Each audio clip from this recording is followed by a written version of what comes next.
สบายดีสวัสดีพ่อแม่พี่น้องพบกันคือเก่าเนาะมื้อนี้ออกมาข้างนอกอีกแล้วทุกคนเฮาก็ฟ้าวมาเนาะเพราะว่ามันแดดร้อนนะตอนนี้ก็8:30แล้วบ่ทันได้กินข้าวเช้าเลยเนาะออกมาซื้อของใช้บาทเนื่องจากว่ามื้ออื่นเป็นวันศีลวันพระใหญ่เนาะทุกคนออกมาคนเดียวคือเก่ามื้อนี้นะสิเข้าไปซื้อของกินเนาะว่าสิได้หยังมื้อกินค่อยบ่ทันได้กินข้าวเช้าเลยเนาะทุกคนต้องขอโทษขออภัยนำเนาะเพราะว่าว้าวบ่เกลี้ยงเพราะว่าใส่เล็กในแขวอยู่เนาะก็เลยว้าวบ่ซัดมันทุกเนาะทุกคนตอนนี้เขาซื้อของใส่บาทแล้วแหละเนาะแต่ก็มีของใส่น้ำมีนมมีขนมมีน้ำมีหมี่มีปลากระป๋องเนาะทุกคนแล้วก็ครีมมักผมแล้วก็ยาฉีดหมดเนาะเพราะว่าหมดอยู่เพื่อนหลายอากาศร้อนหมดก็หลายอีกเนาะทุกคนหมดแดงดินนะครบตีนครบมือเจ้าวะหมดลายคักอยู่เดินเพื่อนนะออกมากะข้าวเนาะทุกคนตื่นสายกับไม่ได้สายนะตื่น5 โมงก็เผื่อเฮ็ดเวียกอยู่เพื่อนเผื่อปัดเพื่อนเผื่อเกลือมาเกลือไก่เนาะเผื่ออาบน้ำอาบในกับสายข้าวเศร้ากับบ่ทันได้กินเนาะหลังจากเฮาซื้อของใส่บาทแล้วเอากะสิเข้าไปตลาดเนาะทุกคนบ่ฮู้ว่าสิได้หยังเนาะถ้าเบิ่งถ้าชมนำกันทุกคนว่าสิได้หยังเมื่อกินแน่นะโอ้ยลิ้นพันกันทุกคนเว้าบ่ชัดก็ตั้งใจฟังให้ดีเนาะก็น่าจะเข้าใจอยู่ดอกเพราะว่าข่อยก็บ่ได้เว้าว่าสิบ่แจ้งสิบ่ชัดขนาดนั้นเนาะ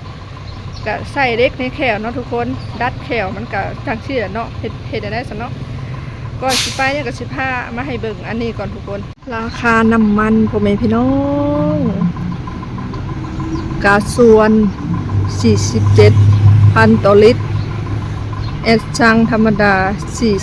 41,000 ต่อลิตรแล้วทุกคนเป็นเงินไทยกับประมาณคนไหลคร่าวๆเนาะ 47,000 ต่อลิตรนี่ประมาณ70 บาททุกคนตัวหลุมเป็นน้ำมันแอดช่างธรรมดาเนาะเป็นเงินไทยประมาณ60 บาทนี่แหละ41กับ47เนาะทุกคนมื้อเช้านี่น้ำมันขึ้นมื้อเช้านี่ค่ะขึ้นบวกเพิ่มจังว่า2-3,000 4,000เนาะขึ้นบวกเพิ่มจังว่าหลายพันเลยแหละทุกคนอากาศร้อนเอาน้ำมันกับพ่อมีให้ใส่ดูแล้วก็แพงพร้อมเนาะน้ำมันลดแพงอะไรทุกคนเพื่อจะอยู่รอดได้ในอะไรแบบนี้นะยอดเลยทุกคนน้ำมันลดนะแพงค่ะจากที่ว่าแพงอยู่แล้วก็ขึ้นไปอีกขึ้นมื้อเช้านี่เลยเนาะเมื่อวานมื้อซื่นนี่ก็ขึ้นแล้วก็ปั๊บขึ้นมื้อเช้านี่อีกยอมบ่ไหวทุกคนชื่อบ่ได้ชื่อรถที่ไม่ขี่แล้วบ่แบบนี้นะปวดหัวเนาะบอกว่าร้านทุกคนที่เฮาขอโตเข้าไปตลาดว่าน้องว่าสิได้หยังแน่เมื่อกินตลาดก็มันบ่แม่นตลาดใหญ่ปานใดเนาะมันก็บ่ค่อยมีของขายหลายปานใดสายๆไปในแห้งบ่มีทุกคนสายๆไปก็แดดร้อนพร้อมก็จึงว่าฟ้าวออกมาเนาะฟ้าวออกมาก็ยังสายอยู่8 โมงก็ร้อนทุกคน8 โมงก็เหืออะไรใครย่อยนี่บ่มีมื้อใดว่าสิบ่ร้อนมื้อนี้แห้งบ่มีลมเลยมื้อนี้น่ะชะงัดอิ่งๆอยู่บ่มีพัดลมทุกคนตอนเที่ยงไปนี่แห้งคัก30 กว่าองศาบ่กล้าออกนอกเลยเพราะว่ามันอ้าวเนาะยันเป็นลมทุกคนแดดทุกคนตอนนี้มาฮอดตลาดแล้วเนาะสายๆเพิ่นก็เลิกเมื่อเบิดได้นี่นะเพราะว่ามันแดดนะนี่ค่ะแดดอะไรรออยู่คนอ้าวค่ะตอนนี้ย่างไปซื้อยาให้หลานก่อนเนาะไปซื้อยาแก้แพ้ให้หลานก่อนหลานผู้ชายเนาะทุกคนเพิ่นคันโตเพิ่นในหันยาเนาะเด็กครับอะไรนะดำนะ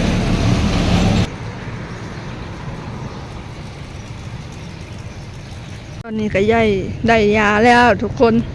โอ้ยเว้ากับบทสะดวกเนาะลิ้นพันกันบ่ท่านได้กินข้าวเช้าหิวข้าวเด้ทั้งหิวทั้งร้อนอ้าวอะไรทุกคนมื้ออื่นมื้อฮื้อนี่ก็ร้อนบ่มีมื้อใดว่าสิบ่ร้อน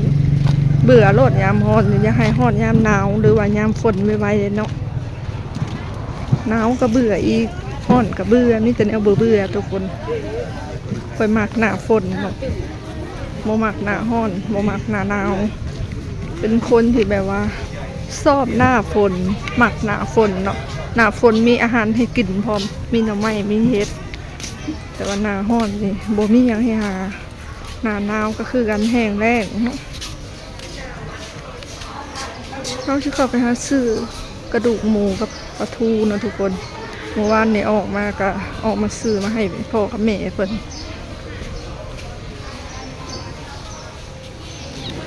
บ่ได้ซื้อให้ตัวเองซ้ำเมื่อวานนี่ซื้อให้พ่อกับแม่แล้วก็เบิดโอ้ยสายเลยทุกคนเลยของกินเริ่มขาดเลย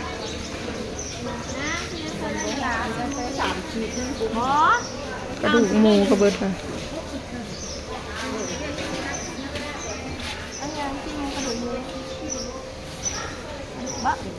โลเท่าไหร่โล50อันนี้60ขาเลยบ่โล3เบิดแล้วบ่หมดแล้วหมดตัวนี้65,000เอาก็เอาก็ได้แม่มาสายแล้วเริ่มเบิดแล้วกระดูกก็ได้ทุกคนจ่ายเงินเพิ่นก่อนเนาะ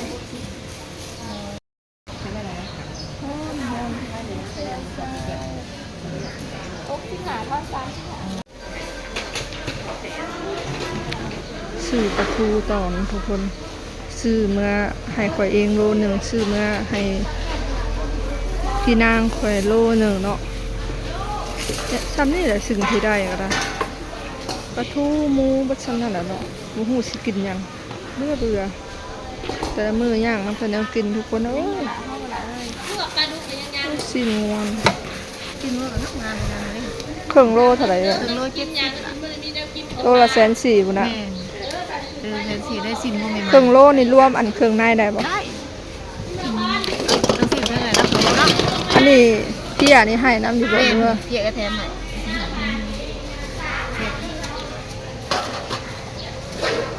อยากได้แต่อันนี้มันนี่นะได้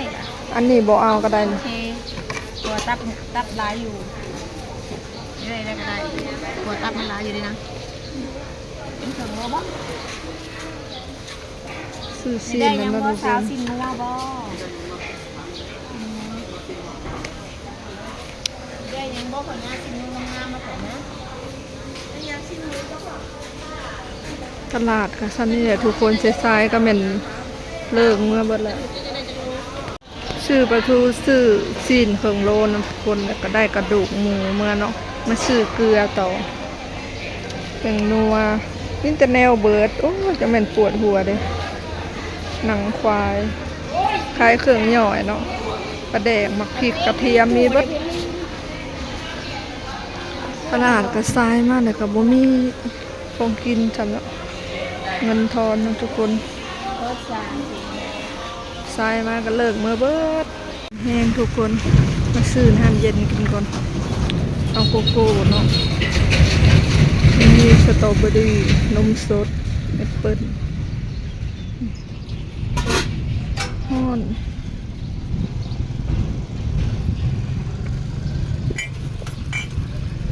ซื้อน้ำกินก่อนตอนนี้ก็มาฮอนเฮือนเลยเนาะทุกคนก็มาเก็บเอาดอกไม้อยู่เฮือนอ้ายเนาะเพราะว่ามื้ออื่นเป็นวันศีลเฮาก็เก็บไว้บูชาแล้วก็เก็บลงวัดพร้อมน้องมื้ออื่นเอายากับปลาทูมาส่งให้เพิ่นเลยมาเก็บเอาดอกไม้กับผักบุษพางามดอกไม้ทุกคนหอนเฮือนน่ะเนาะบ่ทันได้กินข้าวซื้อยำมากินที่เอามากินอยู่เฮือนพุ่นแหละตอนนี้ก็มาหอนเฮือนแล้วน้องทุกคนมิวกี้อยากกินหยังฮะมาแล้วเห็นน้ำเย็นแล้วย่างวับมาหาอันนี้น้ำโกโก้ก็ซื้ออยู่รัก3เลยยังบ่ทันได้กินจักคำเลยเพิ่นเห็นเพิ่นก็ย่างวับมายิ้มไปเป้ยมาเจ้าไปยังบริดูดจักคำเข้ากับพระท่านได้กินไปเอาจอกมาไปสิยินให้ดอกไปทอดอะไร กี้ก็จะกินน้ำเย็นเอาจอกมาให้เลยแกะน้ำเย็นให้มิกกี้กินก่อนค่อยใส่มันเป็นไข่มันบ่กินเนาะ หนูกินเป็นไข่ มิกกี้เด้บ่ยันเป็นไข่บ่มิกกี้กินน้ำเย็น เราจะบอกเป็น ใส่ไปให้ฮ้อนตากแดดนานๆเนี่ยระวังเป็นลมหรอกอะไรเนี่ยเกี่ยงไปหาแห้งฮ้อนกินบ่เวะเอาจอกมาได้ไหมน้ำทุ่งซาวพันกีทุกคนที่มิกกี้นี่แม่มันเนาะนี่แม่เขามาบ้านกับพ่อเขามาบ้านซื้อโกโก้มาทงหนึ่งแบ่งกันกิน3 คนแต่ว่าอ้าวทงละ20,000กับประมาณ30 บาทบอกที่35 บาทบอกที่40 บาทโกโก้เย็นๆแซ่บดีทุกคนมากอะเด็กน้อยคอกินเนาะมือกี้คอกินมานั่งอยู่ผมม่วงสิมากินยำทุกคนเลยซื้อยำมาทงหนึ่งยำเห็ดยำผักดิทงละ25,000ประมาณ40 บาทเนาะ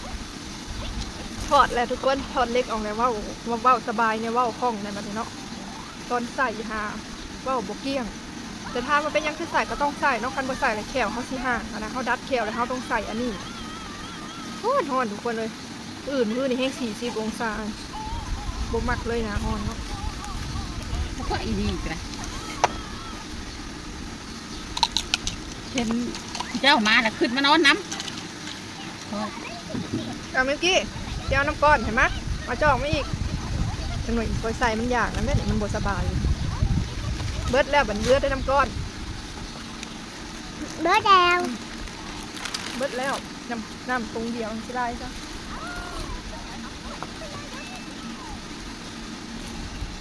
แซ่บบอกคุณกลัวเป็นขนมมันเริ่มมันเลยได้ไหมขนมนะ นั่งอยู่บอกว่านั่งอยู่ไม่ห่วง มือหน้าไปก้านอีกตัวเดินมากินก้านมือนั่นก็เลยกินอยู่2-3 คาบกินแมงขนุนนี่เท่าแบบกินได้หลายคาบติดต่อกันจะกินได้หลายคาบมันเริ่มมันเลยแมงขนุนเริ่มไข่ไปตลาดกับบจักแนวซื้อมีแต่ปลาทูกับหมูประจำนั่นลูกจักคนแนวกินพี่น้องได้ยำมากินกาแฟกินข้าวยังเด็กกาแฟโอ้ยเสียดายดิตก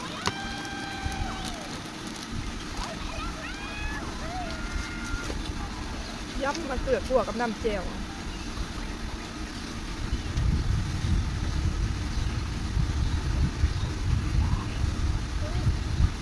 มันเด้อทุกคนมากินยำเหมือนกันเด้อยำเฮ็ดเนาะบ่ฮู้จักคนแนวกินบ่มีแนวกินไปสายแล้วก็บ่มีแนวกินมีแต่หมูกับปลาทูไปซำนั้นแหละตลาดรักษามันเด้อทุกคนมากินนำกันเนาะบ่ได้มีหยังมีแต่หมูยอกับเฮ็ดแล้วก็ผักมันกินข้าวเท่า ที่ได้มันได้หมา จะสิเอาบ่จ้ะมันหูเลยมาค่ะ มันเห่าเก่งได้ไง มันไม่มีเสื้อชายว่าไปตัดแบะตัดหยังอะไรรากฟันนัวทงหนึ่งกูมา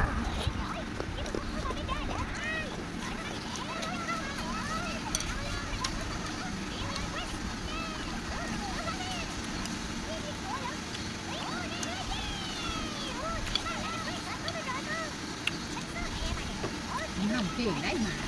ที่หมอก เห่าบ่ โอ้ยเห่าเก่งเห่า เห่าก็บักดอกอีกบ่ เว้ยรกมันเห่ามันดุอีกมันถอนไปยังก็หาใหม่หลอกหัวหอกไปรกมาไป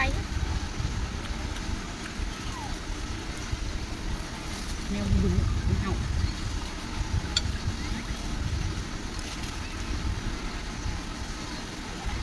จะให้กูไปเลี้ยงให้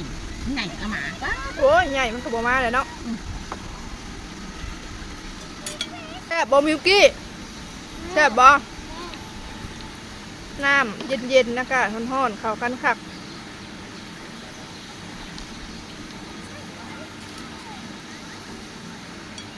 ใหญ่มันก็บ่มาแล้วมา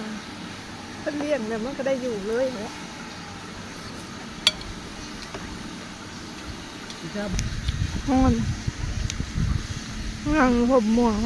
ห่างกายที่เย็น ห้อน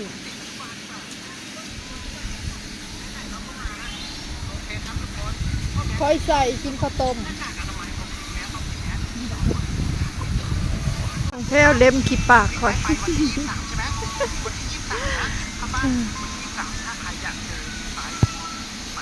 สำหรับคลิปนี้ก็ขอจบเอาไว้สำหรับก่อนเด้อพ่อแม่พี่น้องคลิปหน้าพบพ่อกันใหม่ฝากกดไลค์กดแชร์ฝากกดโฆษณานำในเด้อเนาะ